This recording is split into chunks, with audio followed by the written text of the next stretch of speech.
మాల్దీవుల్లో కొత్త వివాదం రాజుకుంది.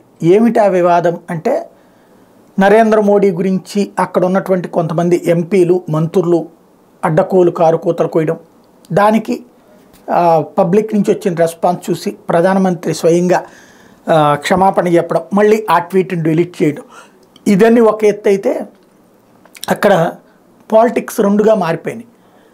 Pro Modi, anti Modi.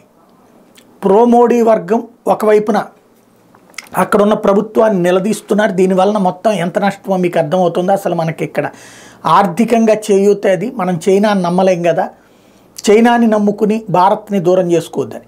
అదే సందర్భంలో యాంటీ మోడీ వర్గం వాళ్ళు ఏదైతే టర్కీ ఇన్ఫ్లుయెన్స్డ్ ముస్లిం వర్గం అక్కడ ఉంది, వాళ్ళు వచ్చేటప్పటికి రివర్స్లో నరేంద్ర మోడీని పక్కన పెట్టండి, తొక్కి పట్టండి అంటూ పోస్టులు చేస్తున్నారు. ఓవరాల్గా మాల్దీవుల కాంట్రవర్సీ సరికొత్తదైనటువంటి వైపుకే మలుపు తిరుగుతోంది. వీటన్నిటి మధ్యన మాల్దీవ్స్ పొలిటీషియన్ జహీద్ రమీజ్ ఇతను తాజాగా ట్విట్టర్లో ఒక పాయింట్ వాడాడు.